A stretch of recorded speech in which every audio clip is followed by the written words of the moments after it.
যদি আল্লাহর কাছে তওবা নিয়ত হয় আজকে একটু মাওলার কাছে দুইটা হাত উত্তোলন করে দেখাইয়া দাও জীবনে কোনোদিন নামাজ আমি ছাড়বো না।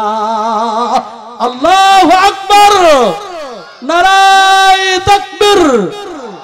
আল কোরআনের আলো, আল হাদিসের আলো, নারায়ে তাকবীর। আল্লাহ এই হাতগুলোকে কবুল করো। আল্লাহ আমাদের সকলকে তুমি একই সাথে জান্নাতের ভিতরে দাখিল করাও, জোরে কোন আমিন। যেই উলামাদের ভিতরে রবের ভয় বেশি পরিমাণ ছিল, কোরআন হাদিস অনুযায়ী জীবন পরিচালনা করতেন, আল্লাহ বলবেন আজকে আমিও সেই আলেমদেরকে একলাই শুধু জান্নাতের ভিতরে প্রবেশ করাবো না। এই চট্টাঙ্গা মাদ্রাসার মুতামিম, এই মসজিদের খতিব, এই এলাকার সন্তান মাওলানা নুরুল্লাহ সাহেবকে জান্নাতে শুধু একলা দেবেন না, তাদের কথা অনুযায়ী যারা জীবন পরিচালনা করেছিল আল্লাহ রাসূল বলবেন, আল্লাহ সেই দিনকে ডাক দিয়ে বলবেন লা তাহিনু, তোদের কোনো ভয় নাই, ওয়ালা তাজানু, তোদের কোনো টেনশন নাই, ওয়া আবশিরু বিল জান্নাহ, আজকে তোকে আমি বিনা হিসাবে জান্নাত দান করলাম। سيدنا وسندنا وحبيبنا ومولانا محمدا عبده ورسوله، أما بعد فقد قال الله سبحانه وتعالى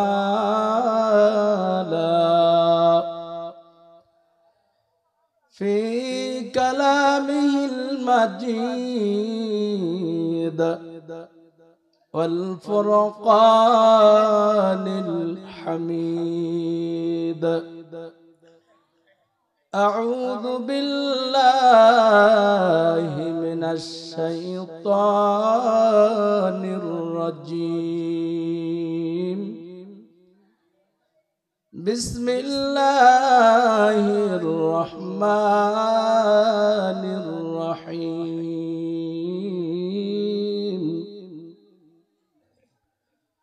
فما بكت عليهم السماء والأرض وما كانوا منظرين. ثم قال الله سبحانه وتعالى: ألا يظن أولئك أنهم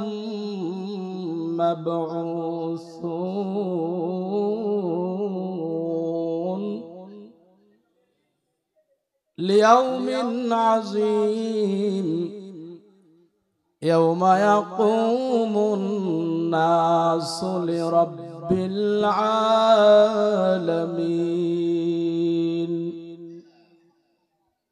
وقال محمد رسول الله صلى الله عليه وسلم: أكثروا ذكرها زم اللذات الموت، أو كما قال النبي عليه الصلاة والسلام. صدق الله مولانا العظيم، وصدق رسوله النبي الأمي الكريم، ونحن على ذلك لمن الشاهدين والشاكرين والذاكرين، والحمد لله رب العالمين. সকল একটু আমার সাথে মুহাব্বতে রাসূলের শানে পয়গম্বরের ভালোবাসায় ইমানের পাওয়ারকে বৃদ্ধি করবার জন্য দুরূদ শরীফ পড়ুন। আল্লাহুম্মা সাল্লি আলা মুহাম্মাদ ওয়া আলা আলি মুহাম্মাদ কামা সাল্লাইতা আলা ইব্রাহিম ওয়া আলা আলি ইব্রাহিম ইন্নাকা হামিদুম মাজিদ। আল্লাহুম্মা বারিক আলা মুহাম্মাদিন ওয়া আলা আলি মুহাম্মাদ কামা বারাকতা আলা ইব্রাহিম ওয়া আলা আলি ইব্রাহিম ইন্নাকা হামিদুম মাজিদ। قالوا سبحانك لا علم لنا إلا ما علمتنا إنك أنت العليم الحكيم। الحمد لله শেখ শাহেদের রূহের মাগফিরাত ও এলাকাবাসী মৃত এবং জীবিত সকল মুসলমানদের রূহের মাগফিরাত কামনায় বার্ষিক ওয়াজ মাহফিলের সম্মানিত সভাপতি হাফেজ মাওলানা মোল্লা আশরাফুল ইসলাম সাহেব হাফিজাহুল্লাহু তাআলা, মাহফিলের প্রধান অতিথি, বিশেষ করে আপনাদের এই এলাকার কৃতি সন্তান যিনি মাগরিবের পর থেকে সুন্দর আলোচনা করেছেন, হযরত হাফেজ মাওলানা নুরুল্লাহ সাহেব দামাত বারাকাতুহুমুল আলিয়া, এবং আমার পূর্বে আলোচনা করতেছিলেন আমার খুবই কাছের বন্ধুবর কারি মাওলানা মাসুম বিল্লাহ সাহেব দামাত বারাকাতুহুমুল আলিয়া সহ শেখ সাদির পিতা মাতা আত্মীয় স্বজন সহ এলাকাবাসী সকল মুহিব্বিন, সকল মুতাল্লিকিন, জিন্দা মুর্দা, উপস্থিত অনুপস্থিত সকলের জীবনের গুনাহ যেন আল্লাহ পাক এই মাহফিলের ওসিলায় মাফ করে দেন। আমি আপনাদের পরিচয় দিলে একেবারে চিনবেন আমার কাকা, যিনি আমার পিছনে আজকে জুমার নামাজ পড়েছে আমার মাদ্রাসায়, আলহাজ খোরশেদ শেখ, আমার ইনামুল ভাইয়ের আব্বা, তেনার আপন খালাতো ভাইয়ের ছেলের ছেলে, অর্থাৎ ভারিবিটা হলো শেখ শাহেদ, যিনি ইন্তেকাল করেছেন। আল্লাহ পাক তার কবরটাকে রিয়াজুল জান্নাতের বাগান করে দেন। তো সেই হিসেবে আমারও ভারবিটা হয়, তিনি জুমার নামাজের পরে বলতেছিলেন অনেকদিন পরে শ্বশুর বাড়িতে যাব, আমার কাকা হাজী সাহেব। তো আমি বলতেছিলাম কোথায়, বলে চটডাঙ্গা, বা কি বলেছে আমার অতটা স্মরণ নেই। তো মাহফিলে এসে কাকার সাথে দেখা হয়ে গেল, হৃদয়ের সাথে সম্পর্ক, কাকা ভাতিজার সম্পর্ক, আর আপনাদের আচরণ দেখেও আমি অনেক খুশি হয়েছি। আল্লাহ পাক যেন এই মাহফিলকে ওসিলা করে প্রত্যেককেই আল্লাহ তাআলা জান্নাতের সর্বোচ্চ মাকাম দান করেন। ভাইরা আমার, এজন্য মানুষের চেহারা, মানুষের দিকে নজর করলে বোঝা যায় এলাকার মানুষটা কতটা খোদাভীরু, কতটা আল্লাহওয়ালা। এটা আমি আপনাদের সামনে সব প্রশংসা করব না, তবে দিল সাক্ষী দেয় যে এই এলাকার মানুষ সকলেই দিনদার। আর যদি বদ্দিন থেকে থাকে আল্লাহ পাক আপনাদের ওসিলায় তাদেরকেও ভালো করে দেন। সকলে বলেন আমিন। আমি আপনাদের সম্মুখে কালামে হাকিমের সূরাতুদ দুখানের 29 নম্বর আয়াতে কারিমা তেলাওয়াত করেছি। বিশ্ব নবীজির অসংখ্য হাদিসের মধ্য থেকে একটি ছোট্ট হাদিসে পাক আপনাদের সামনে পাঠ করেছি। কালামে হাকিমের সূরাতুল মুতাফফিফিনের 4, 5 এবং 6 নম্বর আয়াতে কারিমা তেলাওয়াত করেছি। আমার বয়ানের কোয়ালিটি, আমার যে যোগ্যতা আমার মালিক দিয়েছেন কোরআন এবং হাদিস থেকে বিষয় ভিত্তিক আমি বয়ান করি, মাদ্রাসায় পড়াই, সবক পড়াই, কোরআন পড়াই, তাফসির পড়াই, মাসআলা মাসাইল পড়াই এবং আমাদের দর্স তাদরিস নিয়ে আমাদের আলোচনা, আপনাদের ক্লাস ভিত্তিক কিছু কথা বলবো। সকলে শুনতে রাজি আছেন? শুনতে রাজি আছেন তো ইনশাআল্লাহ? আল্লাহ পাক সকলকে কবুল করেন। সর্বপ্রথম শেখ সাহেদের রুহের মাগফিরাতের সাথে সকল এলাকাবাসীর রুহের মাগফিরাত কামনা করছি। হাদিস শরীফের ভিতর আছে, যদি কোনো আল্লাহর বান্দা নিজে না দোয়া করে সর্বাগ্রে সকলের আগে যদি উম্মাতের জন্য দোয়া করে, তাহলে গোটা পৃথিবীর মাখলুক আল্লাহ পাক তার জন্য দোয়া করনেওয়ালা হিসেবে কবুল করেন। দুনিয়ার মানুষের কাছে চাইলে মানুষ বড় বেজার হয়, আর আল্লাহর কাছে না চাইলে আল্লাহ বেজার হন। জোরে কোন সুবহানাল্লাহ। সবকিছু থেকে আমার রব ব্যতিক্রম। এজন্য শেখ সাহেদের আব্বা আম্মা কত ধন্য যে তার জন্য জান্নাতের একটি ওসিলা হিসেবে এই মাহফিল দিয়েছেন। কিন্তু গোটা এলাকার ভিতরে যত মানুষ এই মাহফিলে অ্যাটেন্ড করেছে, সহযোগিতা করেছে, বুদ্ধি দিয়েছেন, পরামর্শ দিয়েছেন, প্রত্যেককে আল্লাহ পাক সমান সওয়াব দান করবেন। জোরে সুবহানাল্লাহর আওয়াজ হলো না? বিশ্বাস হয় না? হয় না? قال النبي صلى الله عليه وسلم قال النبي صلى الله عليه وسلم الدعاء مخ العباد। নবীজি আমার বলেছেন দোয়া হলো সব ইবাদতের মেইন, ইবাদতের মগজ। সুবহানাল্লাহ পড়েন। قال النبي صلى الله عليه وسلم الدعاء مخ العباد। দোয়া হলো সব ইবাদতের মগজ। সুতরাং অপরের জন্য দোয়া করলে সেই দোয়াটা তার জন্য কবুল হয়ে যায়। ও আল্লাহর গোলাম, ও পর্দার আলের আম্মা জান, ভালো করে শুনো। তোমার মা বাবার জন্য তুমি যখন দোয়া করেছো, গ্রামবাসী বন্ধু বান্ধবের জন্য যখন দোয়া করেছো, ওই দোয়াটা রব্বে কারীম ফেরেশতাদেরকে এলান করে জানাইয়ে দেন, সব ফেরেশতারা তোমার জন্য আল্লাহর কাছে ক্ষমা চাই। সুবহানাল্লাহ।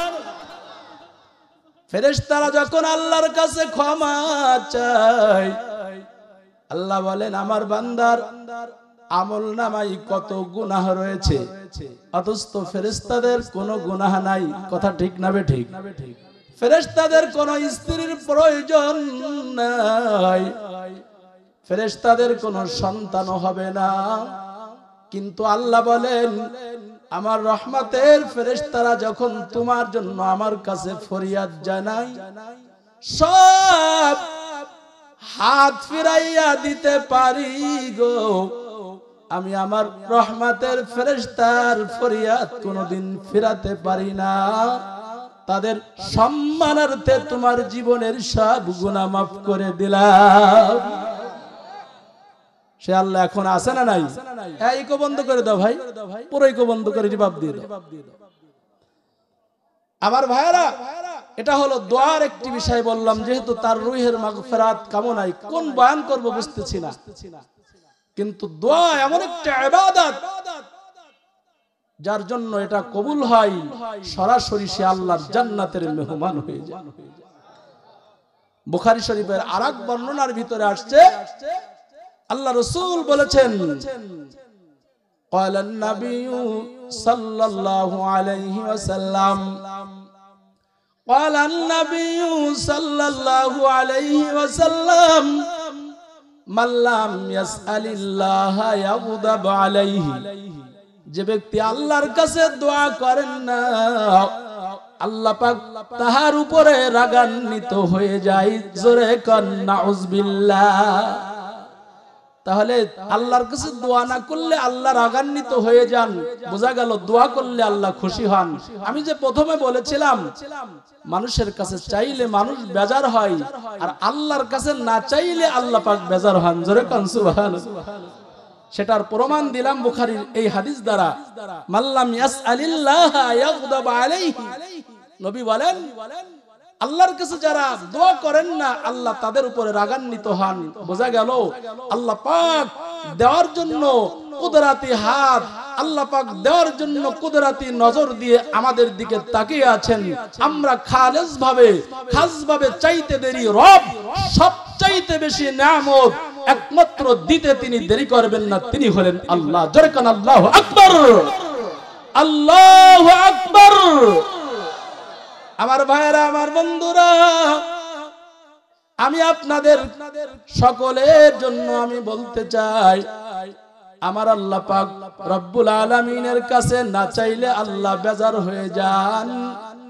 ওই রবকে যদি কোনো মানুষ আল্লাহ রহমাতের নজরে যার দিকে একবার নজর দিয়ে তাকাইবেন, ওই বান্দা যদি ওই সময় রবের কাছে কোনো কিছু ফরিয়াদ করে ফেলে, আল্লাহ রাসূল বলেছেন ওই রব ওই ব্যক্তির সগীরা ছোট ছোট গুনাহ শুধু মাফ করবেন না, তওবা করলে জীবনের সব কবিরা গুনাহ মাফ হয়ে যায়।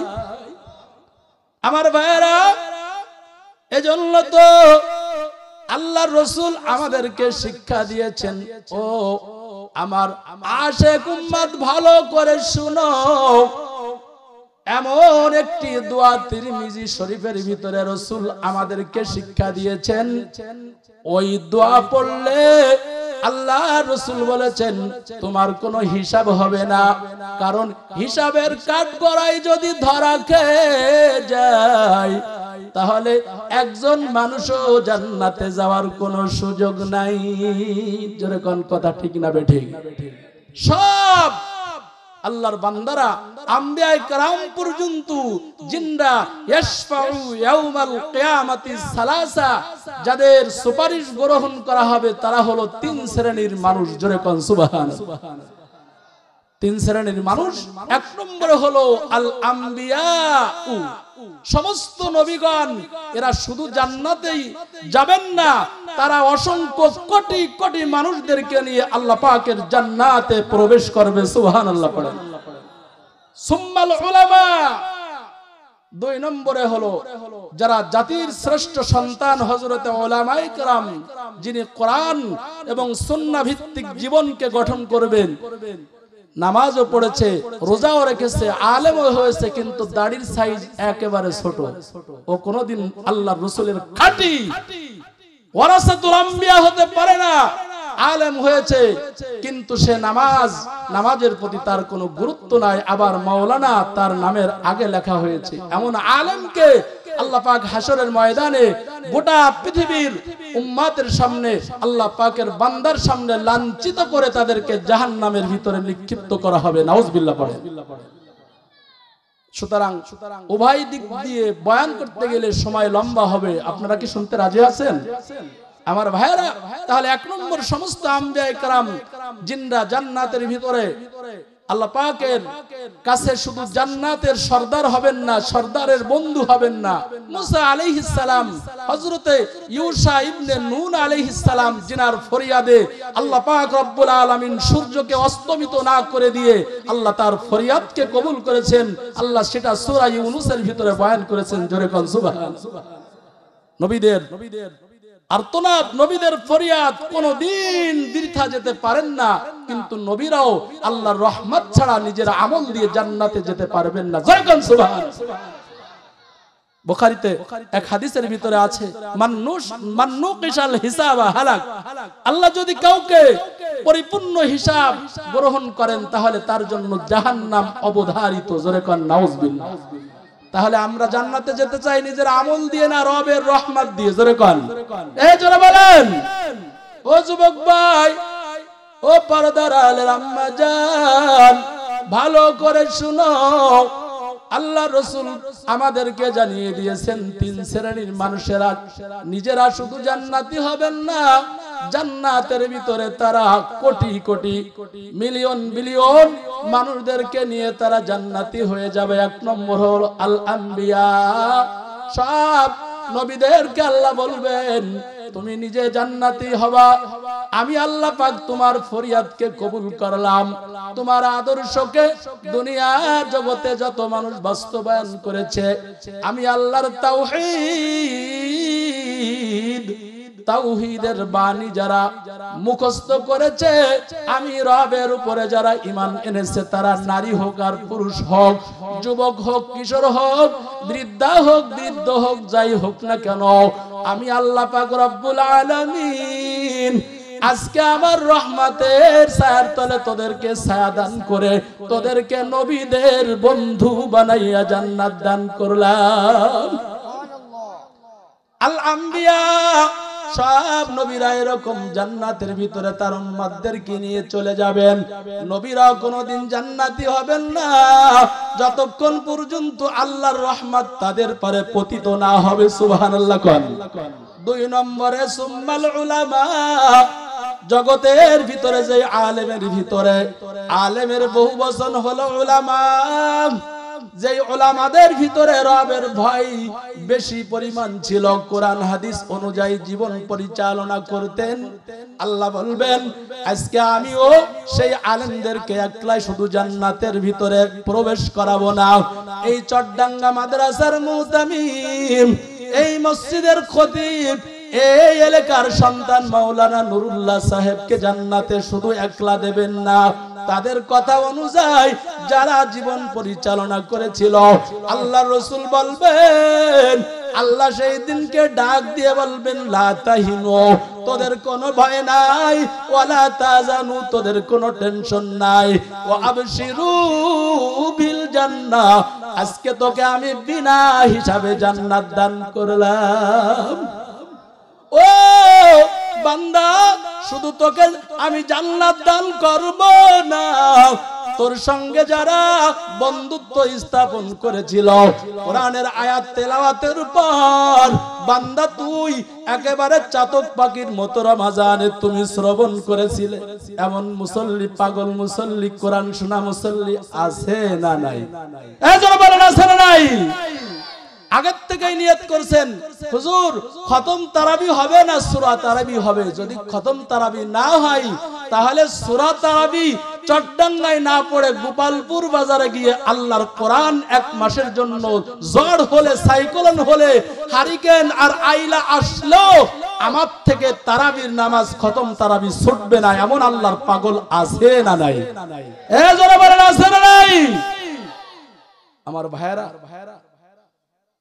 আমার নিজে চোখে দেখা সাংবাদিক, প্রফেসর, ডাক্তার আমাদের মুচড়া কামঠানা মাদ্রাসার এলাকা থেকে লক্ষ্মীপাশা উপজেলার মসজিদে গিয়ে তৎকালীন সময়ে প্রায় দিনই ঝড় হতো, ঝড়ের ভিতরেও তাদের একদিনেরও তারাবি খতম তারাবি ছোটে নাই। জোরে কল সুবহানাল্লাহ। এর থেকে আমি শিক্ষা গ্রহণ করেছি। এই চট্টাঙ্গাও অনেক মুরব্বী আছেন, যুবকরা আছেন, হুজুর যেখানে খতম তারাবি হয়, আল্লাহর কোরআন তো নিজে খতম দিতে পারলাম না, খতম দিতে গেলে 12 বছর লাগবে, এত সোলো পড়ার ভাব এতটা কেরাইছে, এরকম আছে না নাই? বলেন। তারাও যদি আল্লাহর কোরআন শুনে, হাফেজে কোরআন এক খতম কোরআন খতম করার কারণে 70 খতমের সব যদি পেয়ে যায়, নবীজি বলেন সামে যারা শ্রোতা আল্লাহ পাক তাদেরকে 70 খতম কোরআন তেলাওয়াত করার সব শোনার সাথে সাথে আল্লাহ পাক দান করবেন। আমার মা বোনেরা, ও পর্দার আলের আম্মা জান, ভালো করে শুনো, আল্লাহর কোরআন ঘরের ভিতরে তেলাওয়াত করবা, কারণ কোরআন তেলাওয়াত করলে ওই ঘরের ভিতরে আল্লাহর আসমান থেকে বৃষ্টির মতো সাকিনা নাজিল হয়। সুবহানাল্লাহ। 2 নম্বর আলেম উলামা যাদেরকে যারা ভালোবেসেছিল, ইমাম সাহেবের বেতন বাড়িয়ে দিয়েছিল, রমজান মাস রমজান মাসের একটা উদাহরণ দিতেছি। হাফেজে কোরআন আল্লাহর জন্য তারা নামাজে দাঁড়াইয়া চোখের পানি ফেলে এই চট্টাঙ্গা এলাকা গোটা পৃথিবীর সব মুসলমানদের জন্য দোয়া করে, বদ্দিনদের হিদায়াতের জন্য দোয়া করে। ওই হাফেজে কোরআন খতিব ইমাম সাহেবকে যদি বিদেশ থেকে আল্লাহর কোন বান্দা প্রবাসী ভাই যদি 500 টাকা পার্সোনাল তার বিকাশে যদি হাদিয়া দিয়ে দেয়, ওই হাফেজে কোরআন জীবনেও কোনোদিন আপনাকে ভুলবে না। আল্লাহু আকবার। তার মানে আপনাদেরকে দিতে বলতেছে, বিষয়টা এমন না। এক নম্বরে সব নবীরা জান্নাতে যাওয়ার আগে তার বন্ধুদেরকে, তার উম্মতদেরকে নিয়ে জান্নাতে দাখিল হবেন। 2 নম্বরে হলো সুম্মাল উলামা, যেই সকল উলামায়ে কেরামদেরকে আল্লাহ পাক নূরের তাজ পরিধান করায়া আল্লাহ বলবেন, তোমাকে যারা ভালোবেসেছিল, তোমাকে যারা মুহাব্বত করেছিল, তোমার কোরআনের তেলাওয়াত যারা শুনতে পছন্দ করেছিল, আজকে তাদেরকে নিয়ে তুমি জান্নাতে চলে যাও। 3 নম্বরে হলো সুম্মা শুহাদা, যারা আল্লাহর জন্য শাহাদত বরণ করে দুনিয়া থেকে চলে গেছেন, কোরআনের জন্য শহীদ হয়েছেন, আল্লাহর বান্দারা তাকে অনর্থক ভাবে হত্যা করেছে। শাহেদ, শেখ শাহেদ, ছোট বাচ্চা আজকে শুনে বড় চোখে পানি ধরে রাখতে পারলাম না, যে মেরেছে সেও নাকি ছোট বাচ্চা, সুতরাং দুনিয়া থেকে বিদায় নিয়ে কবরে চলে গেল। ওই সন্তান যদি আল্লাহ পাকের জমিনে যদি কোন নেকির কাজ করে যায়, যার আমল নামায় এখনো পর্যন্ত গুনাহ লেখা শুরু হয় নাই, নেকিও লেখা শুরু হয় নাই, রাসূল বলে দিয়েছেন, উম্মত ভালো করে শুনো, কারণ কি, যেই আব্বা আম্মার সন্তানের আমল নামায় এখনো গুনাহ লেখা শুরু হয় নাই, ছোট বাচ্চা যখন বলবে ইয়াসিন আল কোরআনিল হাকিম ইন্নাকা লামিনাল মুরসালিন, এই আয়াত যখন তেলাওয়াত করবে, ওর তেলাওয়াতের সওয়াব তোর মা বাবার কবরে পৌঁছাইয়া দাও। গুনাহ করলে গুনাহ মা বাবার কবরে পৌঁছায়া দাও। এই জন্য সন্তানদেরকে দ্বীনের ইলম শিক্ষা দেবেন, কারণ গুনাহ কবরে যায়, নেকিও কবরে যায়। আমরা গুনাহ করব না নেকি করব? জোরে কোন, জোরে বলেন। ইন্নাল আবরারা লাফি নাঈম, নেক আমল করনেওয়ালাদের জন্য হলো জান্নাত। জোরে কন্না সুবহানাল্লাহ। ওয়া ইন্নাল ফুজ্জারা লাফি জাহিম, আর গুনাহ করনেওয়ালা বদ্দিনদের জন্য তাদেরকে বলা হবে ফুজ্জার। আল্লাহ বলেন লাফি জাহিম, তাদের জন্য হলো জাহান্নাম। সুতরাং সব নবীরা তাদের উম্মতদেরকে নিয়ে জান্নাতি হবেন, তাদের সমস্ত ভালোবাসার মানুষদেরকে নিয়ে জান্নাতে দাখিল হবেন। সকল আলেম উলামা তার বন্ধুদেরকে নিয়ে, পরিচিত জনদেরকে নিয়ে, মুসল্লিদেরকে নিয়ে, মাদ্রাসার উলামায়ে কেরাম লজিং ওয়ালাকে নিয়ে জান্নাতে চলে যাবেন। সমস্ত শুহাদায়ে কেরাম শহীদরা আল্লাহর জান্নাতে তার বন্ধুদেরকে নিয়ে সুপারিশ করে জান্নাতি হবে। এই 3 শ্রেণীর সুপারিশকারীরাও আল্লাহর রহমত ছাড়া জান্নাতে যেতে পারবে না। সুবহানাল্লাহ পড়েন। তাহলে আমাদের জান্নাতে যাওয়ার জন্য ওসিলা রহমতের আশা করা দরকার আছে না নাই? সুতরাং এটা হলো সেই জান্নাতের একমাত্র ওসিলা হবে। আর তার প্রমাণ হলো আপনারা শত শত মানুষ ওই শেখ শাহেদের আব্বা আম্মার যেই আহ্বানে দ্বীনের পথে আসছেন, আল্লাহ কাউকে তুমি বাইতুল্লাহ না দেখায়া মৃত্যু দান করিও না। জোরে কোন আমিন। আরো জোরে বলেন। হাদিস শরীফের ভিতরে আসছে, যেহেতু আজকে শাবান মাসের 1 তারিখ, গতকালকে সৌদি আরবে চাঁদ দেখা গিয়েছে, আল্লাহর রাসূল বলেছেন যে লাইলাতুম মিন নিসফি শাবান, যেহেতু মা বোনেরা ভিন্ন প্রকারের বয়ান শোনার জন্য পাগল, এই অভিজ্ঞতা আমার থেকে আপনাদের বেশি নাই মনে হয়, জোরে কোন আলহামদুলিল্লাহ। মা বোনেরা বলেন হুজুর বয়ান তো ভালো, কিন্তু শাবান মাসের ফজিলত জানতে চাই। অল্প সময় ফজিলতটা কি বলবো ভাই? মা বোনদের জন্য এই ফজিলত না আমাদের জন্য? লাইলাতুম মিন নিসফি শাবান, আল্লাহ রাসূল বলেন যে শাবানের ইযা দাখালা লাইলাতুম মিন নিসফি শাবান, যখন শাবানের অর্ধ রজনী আল্লাহ পাক বান্দার জন্য আনয়ন করে, তখন আল্লাহ পাকের পয়গম্বর বলেছেন আল্লাহ রাব্বুল আলামিন গোটা পৃথিবীর মানুষদেরকে ক্ষমার ঘোষণা দান করেন। সুবহানাল্লাহ।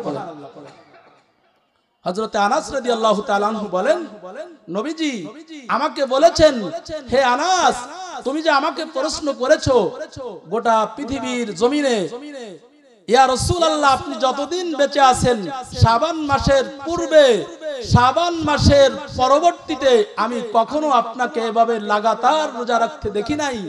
আপনি শাবান মাস আসলে লাগাতার রোজা রাখেন, কারণটা কি? নবীজি বলেন কারণ হলো দুইটা। এক নম্বর হলো আল্লাহ পাক এই শাবান মাসের অর্ধ রজনীতে প্রত্যেকটা মানুষের জীবনের গুনাহ মাফ করে, কাওয়ালাদাতুহু উম্মুহু, মায়ের পেট থেকে সদ্য শিশু যেরকম ভূমিষ্ঠ হয়, আমার উম্মতকে আল্লাহ পাক সেই রকম গুনাহ মুক্ত মাসুম করে দেন। সুবহানাল্লাহ। এই যারা বলেন সুবহানাল্লাহ। দুই নম্বর হলো আল্লাহ পাক রব্বুল আলামিন আমাকে মাহে রমাজানকে স্বাগত জানানোর জন্য প্রস্তুতি গ্রহণ শুধু দুআর মাধ্যমে, আল্লাহুম্মা বারিক লানা ফি রজব ওয়া শাবান আবাল্লিগনা রমাদান, এই দোয়া পড়ার মাধ্যমেই ক্ষান্ত করেন নাই, বরং রমাজানের প্রস্তুতি গ্রহণ করার জন্য বলেছেন। কারণ আমি আগের থেকে রমাজানের প্রস্তুতি গ্রহণ রোজার মাধ্যমে করতেছি, যাতে রমাজানের রোজা আসানের সাথে আমি যাতে থাকতে পারি, এজন্যই আমি লাগাতার রোজা রাখার ইরাদা করেছি। জোরে কোন সুবহানাল্লাহ। আর আমার আপনার রমজান মাস আসলে গ্যাস বেড়ে যায়, কয় যে হুজুর গ্যাস বেড়ে যায়, দাড়ি রাখতে বললে যে দাড়ি রাখলে হুজুর এর ভিতরে চুল কই, একটু ভালো বাংলায় বলে যে খাজই। জোরে বলেন আছে না নাই? কত বড় নাফরমান!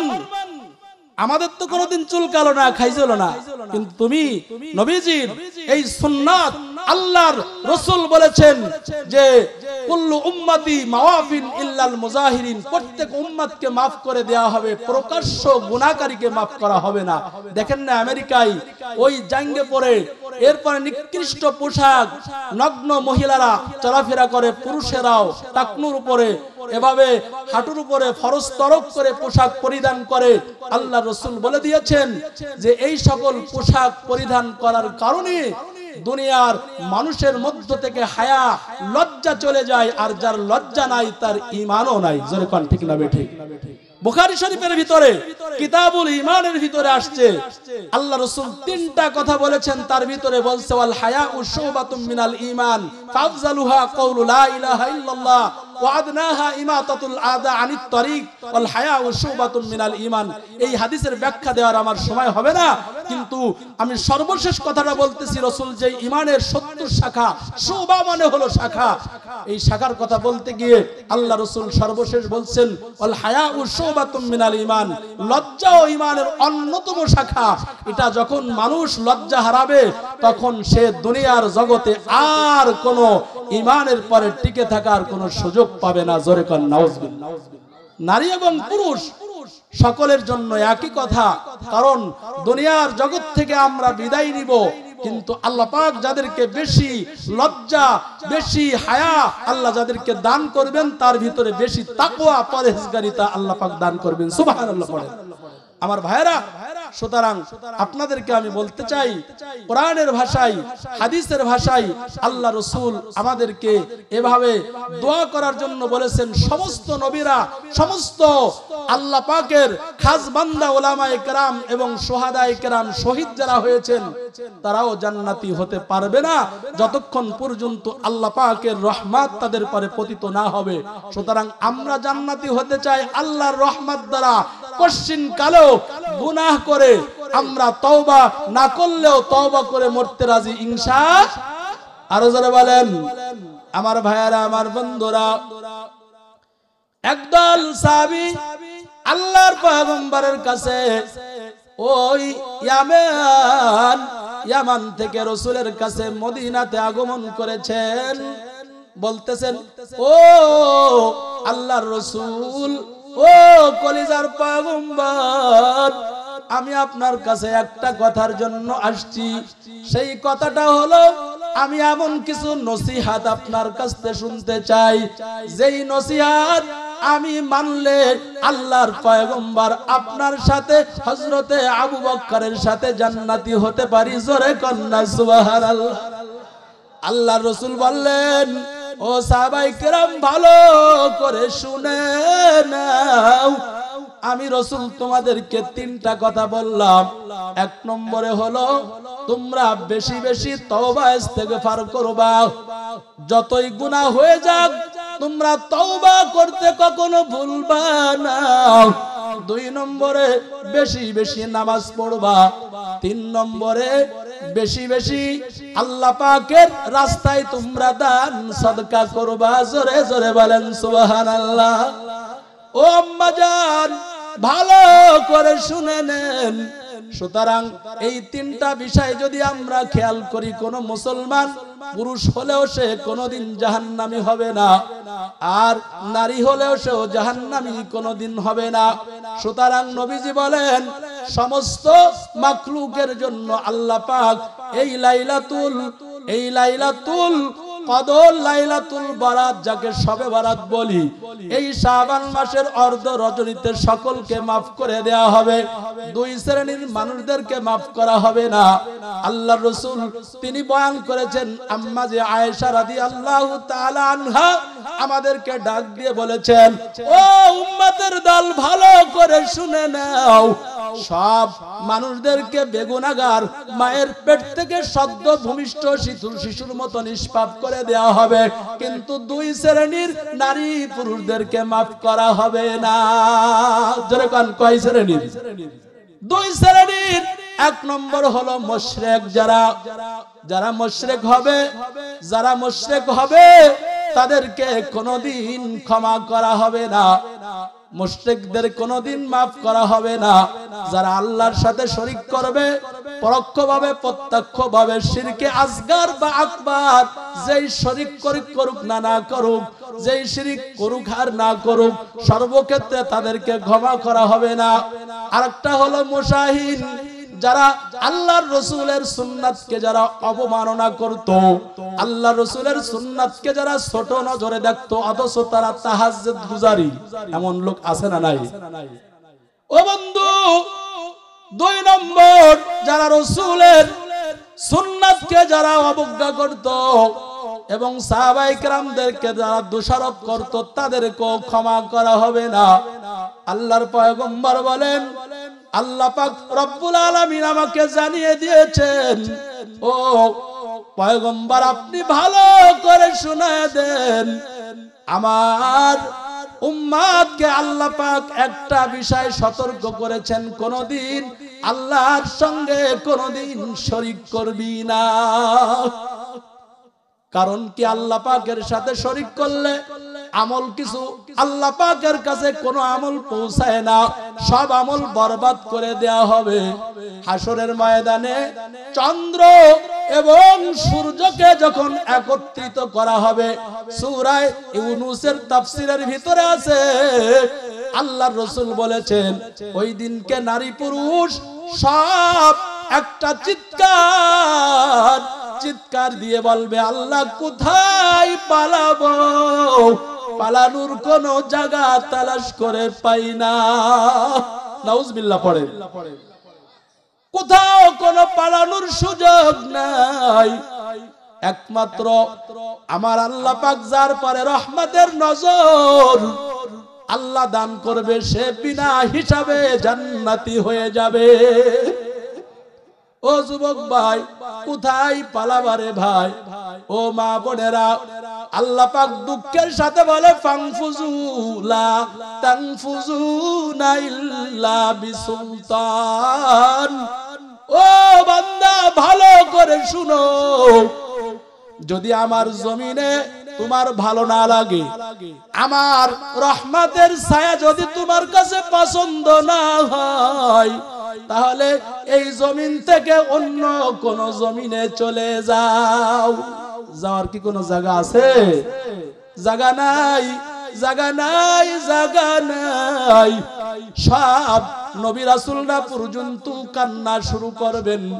নবীরা আবার কান্না কেন করবেন? বলবে আল্লাহ পাকের এই কুরসি, আল্লাহর কুদরতি চেহারা দেখে সকলের অন্তরের পানি শুকিয়ে যাবে। জোরে কান সুবহানাল্লাহ। আল্লাহর এত শক্তি, আল্লাহর এতটা কুদরতি শক্তি, এই শক্তি দেখে সব শক্তি দুর্বল, একমাত্র আল্লাহর শক্তি হবে একমাত্র শক্তি। জোরে কন্না সুবহানাল্লাহ। আল্লাহ রাসূল আম্মা যে আয়েশাকে বললেন, ও আয়েশা ভালো করে শুনে দাও, কারণ কি আমি যখন আমার মালিকের সঙ্গে যখন সম্পর্ক করি, ওই সম্পর্কের সময় ও আয়েশা তোমাকেও আমি ভুলে যাই। সুবহানাল্লাহ। অনেক বড় ঘটনা আছে বাবারা, আমার ভাইরা। আম্মা যে আয়েশা আল্লাহ রাসূলের হুজরার ভিতরে বসে আছেন, নবীজি নামাজের জন্য বের হচ্ছেন। ইতিমধ্যে আম্মা যে আয়েশা রাসূলের কাছে এসে গভীর রাত, এ কারণে আল্লাহ রাসূলের সামনে এসে বললেন, ইয়া রাসূলুল্লাহ আপনি কোথায় যান? আম্মা যে আয়েশাকে নবী বলেন, মান আনতা, তুমি কে? আম্মা যে আয়েশা তো রাসূলের স্ত্রী, একটু আগে যার বিছানায়, একই বিছানায় দুইজনে শুয়েছিলেন। জোরে কান্না সুবহানাল্লাহ। আম্মা যে আয়েশা বলেন, আমি আয়েশা। রাসূল বলেন, আয়েশাকে? আমি আয়েশাকে চিনি না। এরপরে বলছে, আমি আয়েশা বিনতে আবু বকর রাদিয়াল্লাহু তাআলা আনহু। জোরে কান সুবহানাল্লাহ। এমন ব্যক্তির পরিচয় দিয়েছেন, প্রথমেই তার শরীরের ভিতরে কোনো শক্তি নাই, তার অন্তরের ভিতরে পানি শুকিয়ে গেছে। আমার স্বামী আমাকে চিনছে না, তো আবু বকরের পরিচয় দিয়ে বলছেন, আমি আবু বকরের মেয়ে হযরতে আয়েশা। রাসূল বলেন, আমি আবু বকরকেও চিনি না, আবু বকরকে। এরপরে আল্লাহ রাসূলকে আর প্রশ্ন করলেন না। প্রশ্ন না করার পরে নামাজে দাঁড়িয়ে গেলেন। দীর্ঘ সময় রাসূল নামাজ পড়লেন। নামাজের পরে যখন নামাজ থেকে ফারেগ হলেন, ফারেগ হওয়ার পরে আম্মা যে আয়েশা চোখের পানি নিয়ে আল্লাহ রাসূলকে বলতেছেন, ওগো স্বামী, আপনি আমাকেও চিনলেন না, আমার আব্বাকেও চিনলেন না, অথচ একই বিছানায় তো আমরা শুয়েছিলাম। কারণটা কি রাসূল? আপনি কি আমার পরে কোনো কষ্ট পেয়েছেন? জোরে কোন সুবহানাল্লাহ। আল্লাহ রাসূল বললেন, ও আয়েশা, আমি যখন উবুদুল্লাহ, আমি যখন আল্লাহর ইবাদত করি, আল্লাহর দাসত্ব করি, তখন তুমি আয়েশা আর আবু বকর না, সমস্ত নবীদেরকে, সমস্ত মালাইকা, সব ফেরেশতাদেরকে আমি ওই মুহূর্তে ভুলে যাই। ওই এক ভালোবাসার কাছে সব ভালোবাসা আমার কাছে দুর্বল হয়ে যায়। জোরে কন্না সুবহানাল্লাহ। আর জোরে বলেন সুবহানাল্লাহ। আম্মা যে আয়েশা রাদিয়াল্লাহু তাআলা আনহা, তিনি দুঃখের কাছে তিনার অন্তর ভরে গেল। ও আমার মাবুদ, আপনি যে কত বড় রব, আপনাকে চিনলাম না। আমি যে মাওলার সাথে আপনার মতো ভালোবাসা এখনো করতে পারলাম না। সুতরাং আপনার এই আমল দেখে আমি আয়েশা ওই রবের কসম করে বললাম, জীবনে কোনোদিন আমি পৃথিবীর কোন জমিনের মানুষকে রবের ভালোবাসার চাইতে প্রাধান্য দেব না, দেব না, দেব না। সুবহানাল্লাহ পড়েন। আল্লাহ রাসূলের ঈমান দেখে তিনার ঈমান বৃদ্ধি হয়েছিল না কমে গিয়েছিল? হ্যাঁ। সুতরাং হক্কানি উলামায়ে কেরাম যারা থাকবেন, তাদের পকেটে থাকবে মেসওয়াক। মেসওয়াকের আমল যদি কোন আলেম যদি না করে, তাহলে তার দ্বারা, তার আমল দ্বারা, তার বয়ান দ্বারা কোনদিন মানুষ উপকৃত হবে না। এই মেসওয়াক যদি বলি কয়জনের পকেটে আছে? সকলের বাড়ি বিরাস, এক ডজন আছে, কিন্তু মেসওয়াকের কোনো খবর নাই। এই মেসওয়াক কে করবেন? নবীজি বলেছেন, যে ব্যক্তি মেসওয়াক করবে, আর মেসওয়াক করার কারণে আল্লাহ পাক তাকে যত পুরস্কার দিবেন, তার ভিতরে মৃত্যুর সময় তার জবানে কালিমা তয়্যিবা বের হয়ে যাবে। সুবহানাল্লাহ। আরো জোরে বলেন সুবহানাল্লাহ। এই মেসওয়াকের আমল আছে। আমার উস্তাদ শাইখুল হাদিস মুফতি মাহমুদুল হাসান রাহমাতুল্লাহ আলাইহি জান্নাতের আলা মাকাম আল্লাহ হুজুরকে দান করেন। জোরে কোন আমিন। হুজুর বলেছিলেন, বাবা তুমি সুন্নাতের পাবন্দি করবে না, কোন মুসল্লি করবে না, আওয়ামীর নামাজ তুমি পড়বে না, মুসল্লি পড়বে না, তাহলে কে মুসল্লি, কে ইমাম, কে আবেদ, কে গোলাম কোনো পার্থক্য নাই। সুতরাং তুমি না করলে আল্লাহর খাস বান্দা গ্রাম্য মানুষ সে যদি মেসওয়াক করে তোমার সামনে জান্নাতের সর্বোচ্চ মাকাম পেয়ে যায়, তুমি আলেম হয়ে জাহান্নামী হয়ে আফসোস ছাড়া আর কিছুই হবে না। জোরে কোন ঠিক না বেঠিক? আমার ভাইরা, সুতরাং আপনাদের কাছে আমি একটা কথা বলতে চাই, আম্মা জি আয়েশা রাদিয়াল্লাহু তাআলা আনহা আল্লাহর রাসূলের এই দৃশ্য দেখে অবজেকশনের জায়গায় এখন কান্না শুরু করেছে। জোরে কান্না সুবহানাল্লাহ। আল্লাহর ভালোবাসা দরকার আছে না নাই? কথা বলতে গেলে লম্বা হবে, আপনারা কি বেজার হচ্ছেন ভাই? একটু জিকির করেন লা ইলাহা লা ইলাহা ইল্লাল্লাহ, জোরে লা ইলাহা লা ইলাহা ইল্লাল্লাহ, লা ইলাহা ইল্লাল্লাহ মুহাম্মাদুর রাসূলুল্লাহ। চিল্লায় বলেন সাল্লাল্লাহু আলাইহি ওয়াসাল্লাম। ভাইরা আমার, বন্ধুরা, ও যুবক ভাই, ভালো করে শুনে নেন, আল্লাহ রাসূলের জবানের বয়ানে হাজারো লক্ষ কোটি কোটি মুসলমান কালিমা পড়ে মুসলমান হয়ে গেলেন। আল্লাহ রাসূলকে পর্দার আড়াল থেকে নারীরা পর্যন্ত দেখে তাদের খোদা পর্যন্ত নিবারণ করতেন। জোরে কান্না সুবহানাল্লাহ। ও যুবক ভাই, ওই রাসূলকে আল্লাহ পাক জানাইয়া দিলেন, ও পয়গম্বর, ভালো করে আপনি সব উম্মতদেরকে বলে দেন, ইনদা রাব্বিহিম, আমি রবের পক্ষ থেকে, ইনদা রাব্বিহিম, আমি রবের পক্ষ থেকে একটা ঘোষণা আসবে জান্নাতি মানুষদের জন্য। ঘোষণাটা শোনা দরকার আছে না নাই? কি বলা হবে?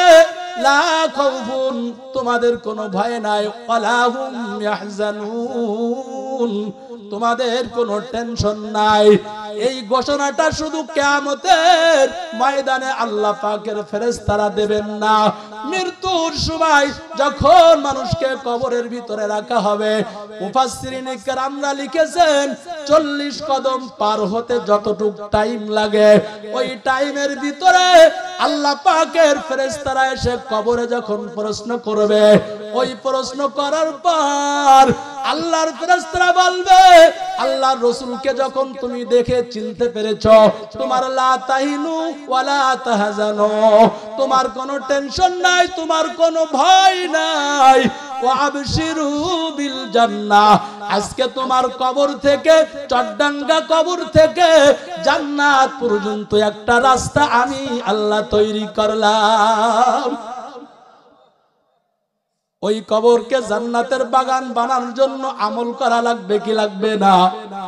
আল্লাহ বলেন, ফামা বাকাত আলাইহিমুস সামাউ ওয়াল আরদু, তাদের জন্য আসমানও কান্না করে নাই, জমিনও কান্না করে নাই। খুবই গুরুত্বপূর্ণ বিষয়। তাহলে বোঝা গেল এক শ্রেণীর মানুষ তারা দুনিয়া থেকে ইন্তেকাল করলে আসমান জমিন কান্না করে। জোরে জোরে বলেন সুবহানাল্লাহ।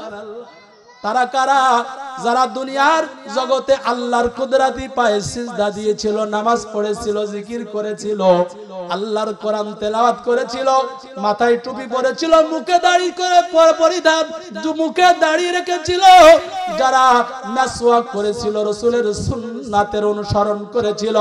আল্লাহর রাসূল বলবেন, শুধু দুনিয়াতে তোমাকে মায়ের পেট থেকে সদ্য ভূমিষ্ঠের মতো মাসুম করে দেওয়া হয় নাই, আমার আল্লাহ তোমাকে কবরের ভিতরে কিয়ামত কোটি কোটি বছর, লক্ষ বছর পরে কিয়ামত হবে, কিন্তু কবরের আযাব সহ্য করতে পারবা না।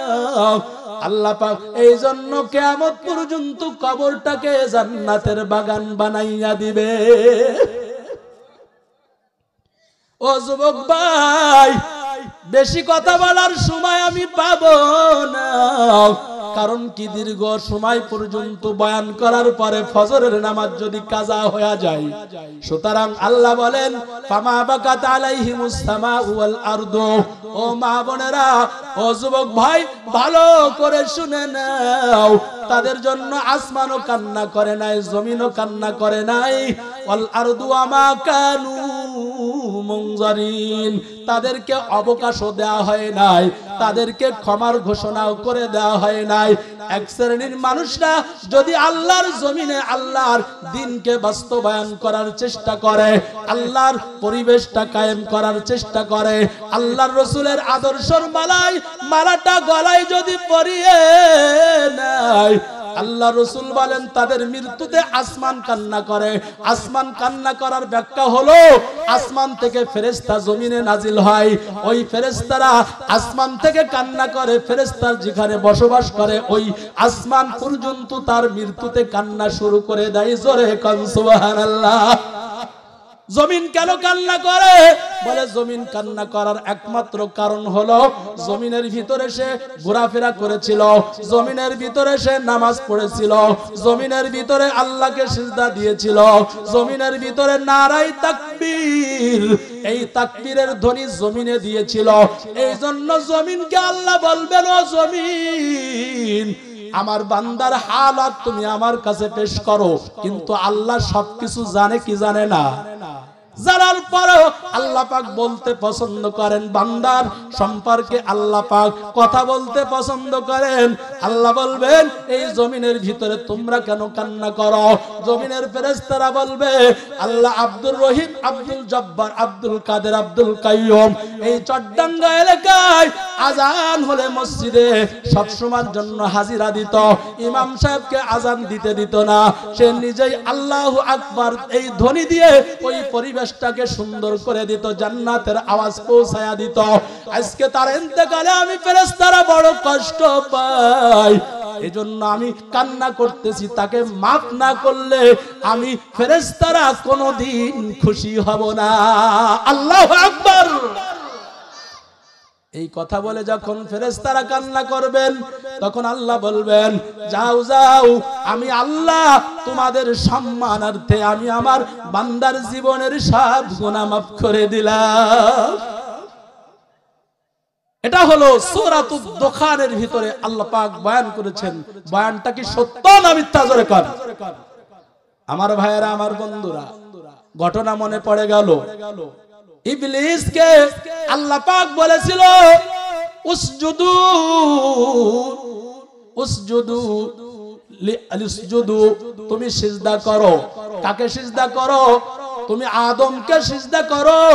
সব সিজদা করলো, ফাসাজাদু ইল্লা ইবলিস, কিন্তু ইবলিস আল্লাহকে সিজদা করলো না এবং আদমকে সিজদা করলো না নিজের অহংকারের কারণে। কথা ঠিক না বেঠিক ভাই? তাফসীরের কিতাবের ভিতরে আছে 2611 নম্বর পৃষ্ঠায় তাফসীরে ইবনে কাসিরের ভিতরে পড়লাম, আল্লাহ পাক রব্বুল আলামিন যখন মূসা আলাইহিস সালামের সঙ্গে কথা বলেছিলেন, কথা বলতে এই মেসেজ একজন ইবলিস শোনার সাথে সাথে ইবলিসের বড় লিডার সে মূসা পয়গম্বরের কাছে হাজির হয়ে গেল। মূসা পয়গম্বরের কাছে বললেন, ও মূসা, তুমি নাকি রবের দরবারে হাজিরা দেওয়ার জন্য রওনা করছো? মূসা আলাইহিস সালাম বলল, নাআম, হ্যাঁ আমি আল্লাহর কাছে যাইতেছি। মূসা আলাইহিস সালামকে ইবলিস ডাক দিয়ে জানাইয়ে দেয়, তুমি গিয়ে বলবা আপনার একজন বান্দা আছে, সে আপনার কাছে তওবা করে জান্নাতি হতে চায়। কথাটা কি ভালো না খারাপ? জোরে বল, ভালো না খারাপ? মূসা আলাইহিস সালাম কে আল্লাহ পাক জানিয়ে দিলেন, হে মূসা, তুমি বলে দাও তার সব ইবাদত আমি কবুল করব, তবে শর্ত হলো একটা। জোরে কান, কয়টা? এই মুসলমান ভালো করে শোনো, দুনিয়ার জগতে আমরা শর্ত দিই।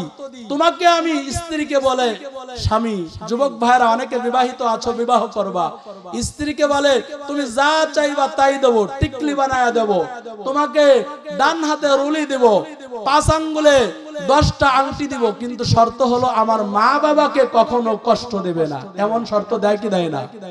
আল্লাহ রাসূল বলেছেন মসজিদে হারাম এবং বিশেষ করে যারা ইহরাম বাঁধবে, ইহরাম বাঁধা অবস্থায় আল্লাহ পাক ওই জায়গার সমস্ত ঘাস পাতা পর্যন্ত খোটা এটাকে আল্লাহ পাক হারাম করে দিয়েছেন। কিন্তু এক সাহাবী বলতেছে, ইয়া রাসূলুল্লাহ, ওখানে আমরা ওই যে ইজকির যে ঘাস আছে ওই ঘাস সম্পর্কে আপনার ইল্লা ইজকির, ওই ইজকির নামক ঘাস এটা তোমরা কর্তন করতে পারবা, তোমাদের পশুকে খাওয়াইতেও পারবা, ওই ঘাস ছাড়া বাকি কোনো পাতাও টাচ করা যাবে না। জোরে কোন সুবহানাল্লাহ। আল্লাহ রাসূল ইল্লা দিয়ে ইল্লা ইসতিসনা করেছেন, আগের কথা এবং পরের কথাকে আগের কথা থেকে আলাদা করার জন্য ইল্লা ব্যবহার করা হয়। মুসা আলাইহিস সালাম তিনি আল্লাহর কাছে যখন এই কথা বলতেছেন, আল্লাহ শুনতেছেন কি শোনেন না ভাই? আল্লাহ পাক সাথে সাথে বললেন, আমি ওর জীবনের গুনাহকে maaf করব, কিন্তু শর্ত হলো একটা। জোরে কোন কয়টা? আল্লাহ সবকিছু জানেন কি জানেন না? আল্লাহ সামি, আল্লাহ শ্রবণকারী এবং বাসির, তিনি সর্বদর্শনকারী। জোরে কোন সুবহানাল্লাহ। বলে সেটা হলো ও যদি আদম আলাইহিস সালামের কবরকে সামনে রেখে যদি সিজদা করতে পারে তাহলে আমি তার এই ফরিয়াদকে কবুল করব।